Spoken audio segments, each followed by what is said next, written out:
네, 오늘은 성도는 믿음으로 삽니다라는 제목으로 하나님의 말씀을 함께 나누겠습니다. 지난 말씀에서 이제 사울 가문의 마지막 남아 있었던 이스보셋, 물론 이제 무비보셋이 남아 있지만 이스보셋이 살해되어지는 과정을 이제 함께 나눴습니다. 레갑과 바하나에 의해서 이제 오늘 살해를 당하게 되는데, 이스보셋이 살해된 후에 이제 진행되어지는 과정을 보면 한 가지 어떤 장면이 떠오르게 되는데, 이제 앞서 사울이 죽었을 때 다윗을 찾아왔었던 이제 아말렉 청년의 모습을 우리가 이제 떠올릴 수 있게 되거든요. 이스보셋을 살해한 이 레갑과 바하나가 이제 이스보셋의 수급, 이제 목을 가지고 다윗이 있는 헤브론으로 곧장 향하게 되었다라고 성경이 말씀하고 있는 것을 보게 됩니다. 7절에 보면 이렇게 말씀하고 있는데요. 그들이 집에 들어가니 이스보셋이 침실에서 침상 위에 누워 있는지라 그를 쳐 죽이고 목을 베어 그의 머리를 가지고 밤새도록 아라바 길로 갔다라고 말씀합니다. 바로 이제 다윗이 거주하던, 이제 지체하지 않고 다윗이 거주하던 헤브론으로 향했다라는 것은 분명한 목적이 있었고 이스보셋을 살해할 때 이미 계획이 되어 있었다라는 것이죠. 근데 여러분, 이제 아이러니하게도 오늘 레갑과 바하나가 이 이스보셋의 수급을 가지고 향한 길이었던 이 아라바 길은 사실 사무엘상 2장 29절에 보면 이제 아브넬이 이스보셋을 데리고 마하나임, 즉 이제 북쪽 지파의 왕으로 세우기 위해서 지나갔던 길이었다라는 것을 이제 우리가 이 말씀을 통해서 확인할 수가 있게 되는데요. 사무엘하 2장 29절에 보면 이렇게 말씀합니다. 아브넬과 그의 부하들이 밤새도록 걸어서 아라바를 지나 요단을 건너 비드론 온 땅을 지나 마하나임에 이르렀다라고 이야기합니다. 이 아브넬과 이스보셋이 아라바를 지나서 마하나임으로 갈 때는 굉장히 큰 꿈을 가지고 있었을 것입니다. 이스라엘 북쪽 지파의 왕으로서 다시 한번 아버지를 이어서 왕으로서 통치해야겠다는 큰 꿈을 가지고 이 아라바 길을 지나갔지만, 결국 이제 오늘 본문에 와서는 이제 그 꿈이 완전히 산산조각 내어진 상태로 그의 수급만이 다시 아라바 길을 통해서 헤브론으로 들어오게 되는 것을 보게 됩니다. 이 이스보셋의 마지막 모습을 보면서 하나님 없는 인생이 얼마나 초라하게 마무리될 수밖에 없는가를 우리는 볼 수 있게 됩니다. 여러분, 인생을 표현할 때 세상에서 이 불교 용어 중에 하나인 공술의 공수거란 말 많이 쓰거든요. 그러니까 빈손으로 왔다가 빈손으로 간다라는 뜻이죠. 근데 저는 이 말에 동의하지 않습니다. 왜냐하면 우리의 인생은 빈손으로 왔을 수는 있습니다. 태어날 때 아무것도 없었고 죄의 모습을 인해 아무것도 붙잡을 수 없는, 그러니까 소망이 없었던 것이 우리의 인생입니다. 그러니까 빈손으로 온 것은 맞지만 소망이 없는 인생으로 왔다고 해서 여러분, 우리의 인생이 소망이 없는 인생으로 끝나면 안 된다라는 것입니다. 그리고 그렇게 끝나서도 안 됩니다. 왜냐하면 우리의 인생은 죄인으로 왔다가 죄인으로 끝나는 것이 아니라 우리의 인생을 살아가면서 유일하게 우리의 죄의 문제를 해결하셨던 그 예수 그리스도, 우리의 소망 되신 예수 그리스도를 끝까지 붙들고 우리의 인생이 마무리가 되어야 한다는 것이죠. 그러니까 세상은 빈손으로 왔다가 빈손으로 가는 것이 인생이다라고 얘기를 하지만 성도는 이것에 동의할 수 없어야 된다는 것이죠. 빈손으로 올 수는 있지만 갈 때는 우리의 소망 되신 예수 그리스도를 놓지 않고 끝까지 붙들고 가는 인생들이 되셔야 한다라는 것입니다. 우리 사랑하는 수함교회 성도 여러분, 인생을 살아가시면서요, 너무 많은 것 붙잡으려고 하면 정작 가장 중요한 유일한 소망 되시는 예수 그리스도를 놓칠 수가 있습니다. 그러니까 예수님 놓치면 인생은 그냥 빈손으로 가는 것이에요. 예수님 외에 다른 것들은 다 우리가 두고 가야 되거든요.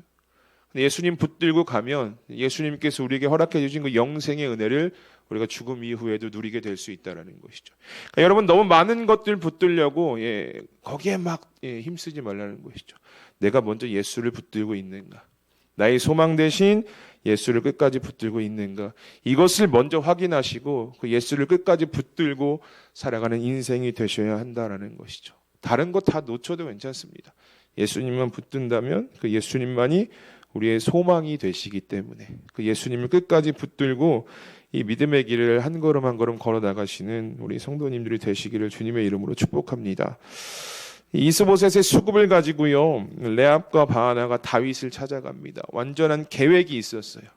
딱 살해하자마자 목을 베고 그 목을 가지고 아라바기를 통해서 지체하지 않고 헤브론으로 향했다라는 것은 확실한 계획을 가지고 살해를 저질렀다라는 것인데, 우리 8절 말씀을 보면 이 레갑과 바하나의 행동에 대해서 이렇게 말씀합니다. 우리 8절을 함께 읽어보도록 하겠습니다. 시작.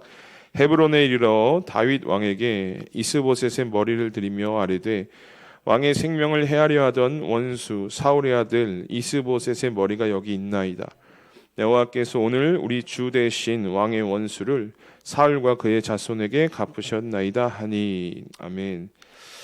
마치 이 앞서서 사울이 죽었을 때 그 정보를 가지고 왔었던 아말렉 청년의 모습을 이제 떠오르게 하는데요.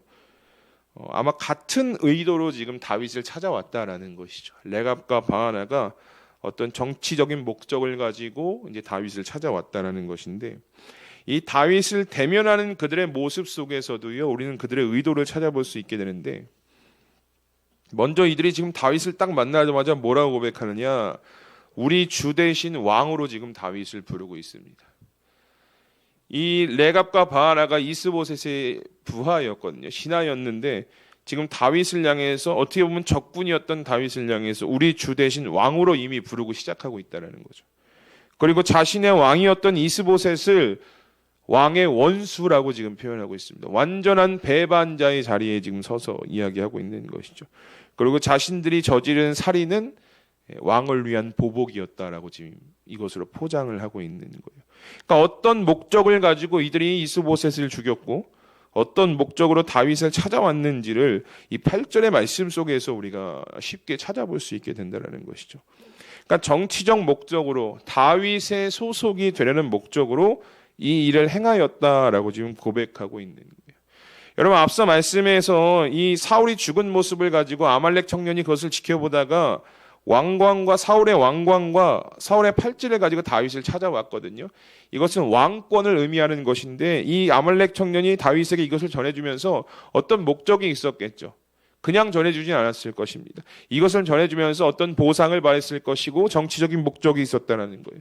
그랬던 것처럼 이 레갑과 바하나 역시 이스보셋의 수급을 가져오면서 동일한 목적으로 지금 그것을 다윗을 찾아왔다는 거죠.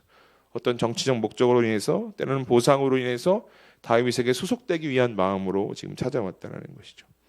그래서 8절에 이렇게 막 우리 주 대신 왕이고 왕의 원수고 우리가 저지른 살인은 보복입니다 이렇게 이야기하고 있는 거예요. 그런데 여러분, 이들은요, 레갑과 바하나가 어떤 다윗에 대한 많은 정보를 가지고 다윗을 찾아왔겠지만 이들은 지금 다윗을 몰라도 한참 몰랐다라는 것을 우리가 말씀을 통해서 확인해 볼 수가 있게 되는데, 이 8절에 다시 보시면요, 이들의 고백 속에서 한 가지 오류를 발견하게 됩니다. 바로 이들이 사울을 다윗의 원수라고 지금 이야기하고 있는 것이죠. 사실 이제 사울과 다윗의 관계가 어떻냐라는 것을 우리가 그냥 보기만 보면 원수로 볼 수도 있죠.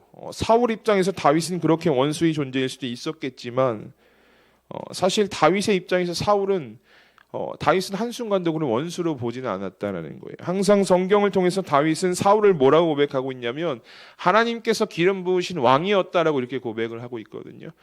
아우 저 원수 같은, 이렇게 고백하고 있는 것이 아니라 나를 죽이려 하지만 나를 해하려 하지만 어쨌든 사울은 하나님께서 기름 부으신 왕이었다라는 것을 사무엘 상하를 통해서 다윗이 계속해서 사울을 향해 고백하고 있는 것을 보게 돼요. 그러니까 다윗은 사울을 원수로 생각하지 않았는데 이 레갑과 바하나가 오늘 이스보셋의 수급을 가져오면서 당신의 원수였던 이 사울의 아들 이스보셋의 머리가 여기 있습니다. 지금 이렇게 이야기하고 있는 것이죠. 그러니까 이 레갑과 바하나가요, 몰랐던 거예요. 다윗이 사울을 어떻게 생각하고 있는지. 그냥 정치적인 관계로 원수로만 그들을 바라봤다라는 것이죠. 그래서 하나님의 이름으로 이 상황을 잘 포장하면, 사울을 다윗의 원수로 포장해서 보여주면 우리에게 좋은 것이 주지 않겠느냐라는 마음으로 지금 움직였다는 거예요. 너무나 악한 행동이죠. 악한 행동을, 근데 여러분 성경을 보니까 하나님께서 이미 알고 계셨다라는 것을 우리가 고백할 수 있게 됩니다. 우리 9절부터 12절 말씀 우리 함께 읽어보도록 하겠습니다. 시작. 다윗이 부에롭 사람 림몬의 아들 레갑과 그의 형제 바하나에게 대답하여 그들에게 이르되 내 생명을 여러 환난 가운데서 건지신 여호와께서 살아계심을 두고 맹세하노니 전에 사람이 내게 알리기를 보라 사울이 죽었다 하며 그가 좋은 소식을 전하는 줄로 생각하였어도 내가 그를 잡아 시글락에서 죽여서 그것을 그 소식을 전함 갚음으로 삼았거든. 하물며 악인이 의인을 그의 집 침상 위에서 죽인 것이겠느냐. 그런즉 내가 악인의 피 흘린 죄를 너희에게 갚아서 너희를 이 땅에서 없이 하지 아니하겠느냐 하고 청년들에게 명령하며 곧 그들을 죽이고 수족을 베어 헤브론 뭇가에 매달고 이스보셋의 머리를 가져다가 헤브론에서 아브넬의 무덤에 매장하였더라. 아멘. 이 다윗이 이스보셋의 수급을 가져고 왔던 레갑과 바하나를 어떻게 규정하냐면 너희들 악인이다, 지금 이렇게 이야기하고 있는 거예요. 오히려 이 어떤 사울의 죽어가는 모습을 보고 거짓으로 다윗에게 보고했던 아말렉 청년보다 너희들이 더 악하다라고 지금 이야기하고 있는 것이죠. 그리고 큰 형벌, 아말렉 청년보다 더 큰 형벌을 하나님께서 너에게 내리실 것이다라고 이야기하면서 결국 이 레갑과 바하나가 정치적 목적을 가지고 다윗에게 망명을 했지만 결국 그 자리에서 죽임을 당하는 일을 경험하게 됩니다. 그런데 여러분, 사실 오늘 본문의 사건을 보시면 이게 정치적 관점으로 본다면 이게 다윗에게는 굉장히 좋은 기회였거든요. 그러니까 왕권이 막 확고해질 수 있는 기회였다는 것이죠.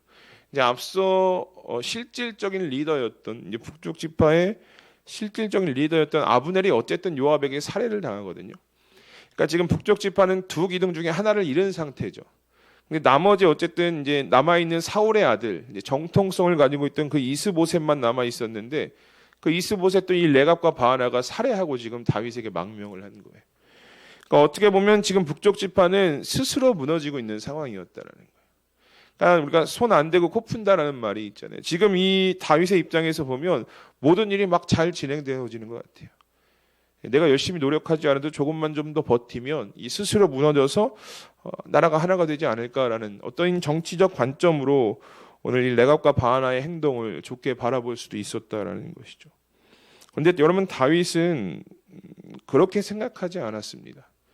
뭔가 정치적 관점으로 좋은 일이다, 긍정적으로 일이 진행되어지고 있다, 이렇게 바라보지 않았다라는 것이죠. 왜냐하면 그의 마음 가운데는요, 한 가지 확신이 있었는데 그것이 무엇이냐면 이 하나님의 나라는, 이 하나님의 나라 이스라엘은 악인의 도움과 악인의 힘으로 세워지지 않는다라는 믿음의 확신이 여러분 다윗에게는 있었다라는 거예요. 그냥 볼 때에는 좋은 일 같고 긍정적인 일 같지만 세상의 방법으로 잘 이루어지는 것 같지만 다윗은 그걸 믿지 않았다라는 거예요. 다윗 마음 가운데 있었던 확신은 무엇이냐? 하나님의 나라는 하나님이 세워가신다라는 거예요. 악인들이 세워가는 것이 아니라, 악인들의 힘이 아니라 하나님의 능력으로 세워져 간다. 우리는 그것을 어디서 확인할 수 있냐? 9절 말씀을 보시면 다시 한번 읽어보실까요? 9절 말씀입니다. 다윗의 의도를, 마음을 확인할 수가 있게 되는데 9절 함께 읽어보겠습니다. 시작. 다윗이 브에롯 사람 림몬의 아들 레갑과 그의 형제 바하나에게 대답하여 그들에게 이르되 내 생명을 여러 환난 가운데서 건지신 여호와께서 살아계심을 두고 맹세하노니라고 고백합니다. 이스보셋의 수급을 가지고 왔던 레갑과 바하나를 향해서 이야기하고 있는 거예요. 내 생명을 여러 환난 가운데서 건지신 여호와께서 살아계심을 두고 내가 맹세하겠다라는 거죠. 이것은요, 하나님에 대한 신뢰의 고백, 이 두 가지 의미로 우리가 해석할 수 있는데, 첫 번째는 무엇이냐? 이 살아계신 하나님께서 악인들의 행위를 그냥 보고 두시지 않겠다라는 거예요. 하나님은 분명히 징계하시는 하나님이시다라는 선포가 첫 번째고요.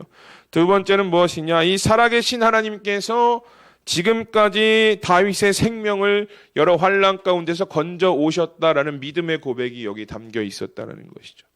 여러분, 이 다윗의 고백 그대로 우리가 보면은 하나님은 여러 환난 가운데에서 다윗의 생명을 건져서 오늘까지 이끌어 오신 분으로 고백할 수 있습니다.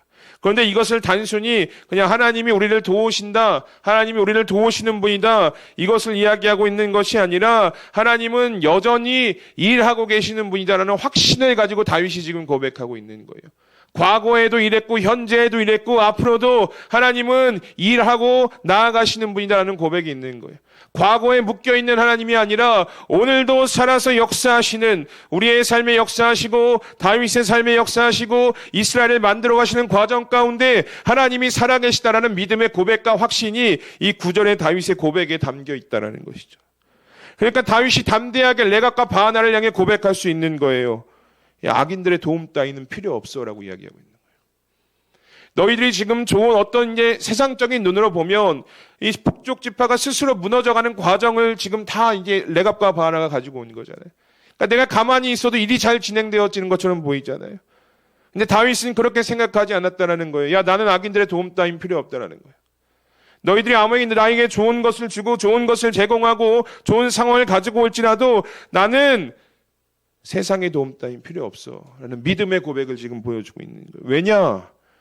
하나님께서 나를 기름 부으셔서 이 자리에 세우셨으니까 나를 왕으로 만들어 가시는 것도 오늘도 살아계신 하나님께서 하시는 일이지 악인들이 해야 될 일이 아니다라는 거예요.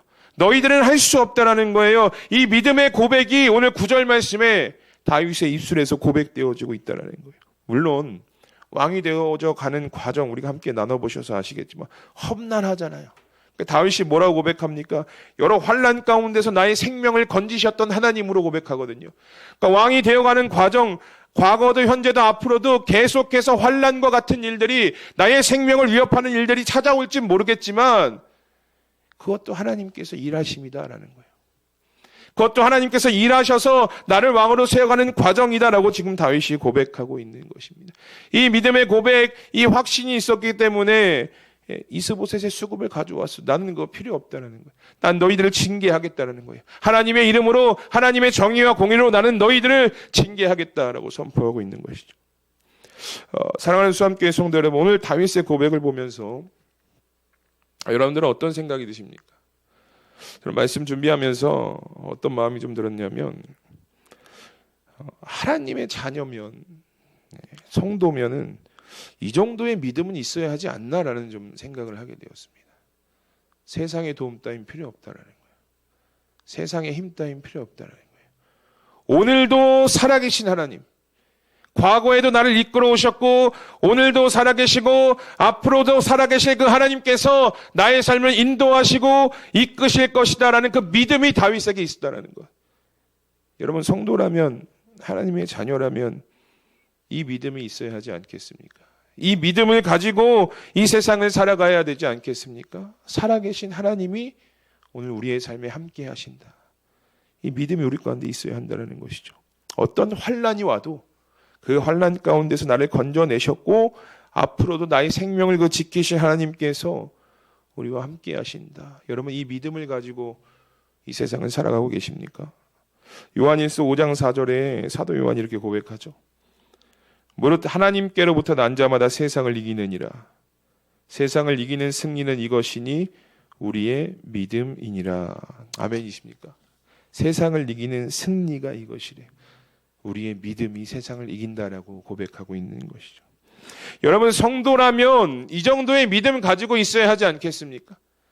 내가 성도로 오늘 이 자리에 앉아 있다면 하나님을 향한 이 정도의 믿음을 있어야 되지 않겠냐라는 거예요. 째째하게 그냥 하나님을 어떤 내 기도의 소원을 들어주는 분으로만 생각하고 거기에 하나님을 묶어 있지는 않습니까? 여러분 하나님을 향한 믿음을 크게 가지시는 여러분들 되시길 축복합니다. 하나님에 대한 믿음을 크게 가지세요. 하나님이 뭐라고 말씀하시느냐? 세상을 이기는 승리를 너희에게 주겠다라고 말씀하시는 거예요.